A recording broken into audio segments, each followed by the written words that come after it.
forever still earth's days be past, which though A majority of people are going the wrong way. But the Lord, who doesn't want anybody to perish, who desires that none should perish, has made a way.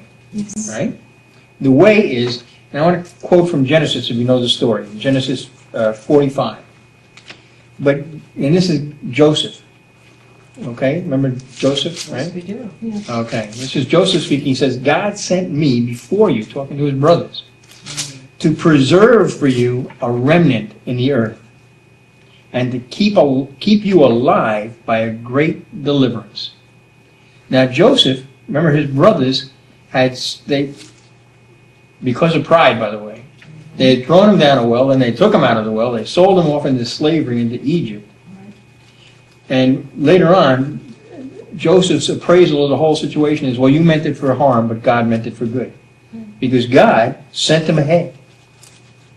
Because it was because of him being in Egypt that they were preserved when there was famine, right? That's right. That was a type of Jesus Christ.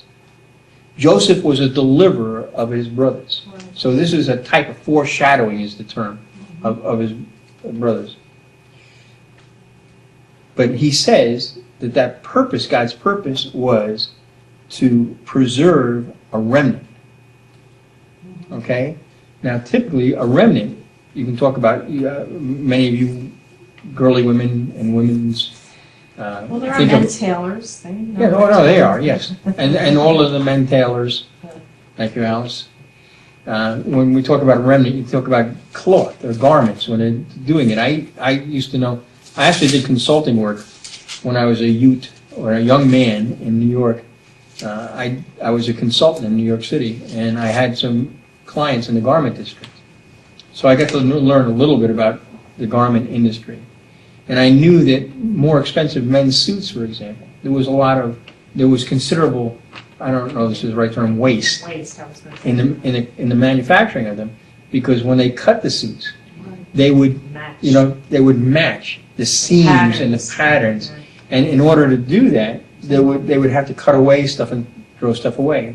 So it left remnants, and the remnants were the little pieces of cloth that they threw away, right? But always, the one thing I can guarantee you is they minimized how big the remnants were, because that's money, okay? They don't want to waste. They don't want to waste. So remnants tended to be small pieces, okay? Unusable for any other purpose. Well, yeah, okay.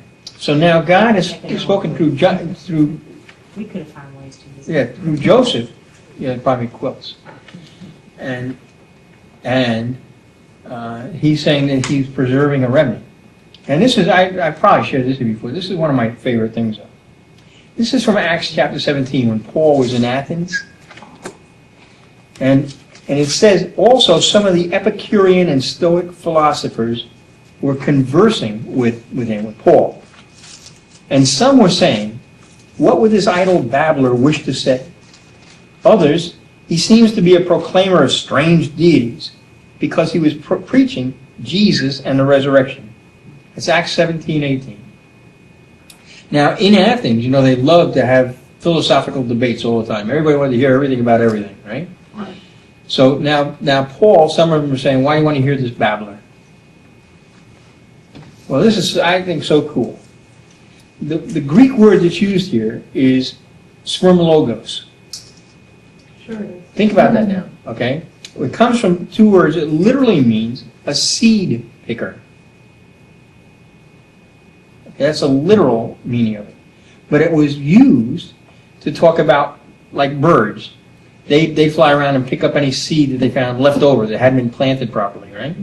Because it was always used in Athens, metaphorically, to mean people, right?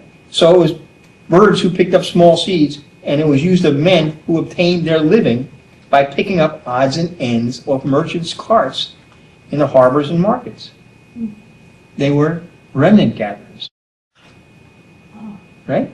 It's almost like, if you can picture today, I don't know that there are remnant gatherers, but in places where there are deposit bottles or cans, you'll see, oftentimes see homeless people, and they'll walk around and they'll pick up bottles and they'll take them back to the store for the deposit money, right?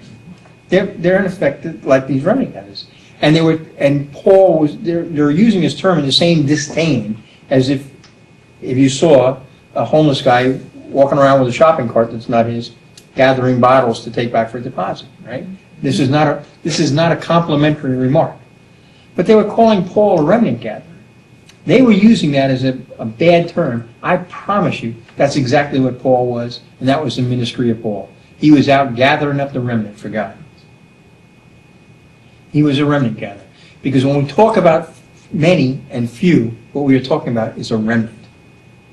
That small number of names, those few that Jesus is talking about here in Sardis, are those who remain faithful to the Lord. And you want to know something? Not because God desires it, but because it's the way the world is, there will be less of them than the guys who picked the wrong way. So, be part of the remnant. Stand fast, be faithful. There is a road, though narrow and long, which we must traverse till earth's days be past, which though unheeded by the passing throng, leads us to our eternal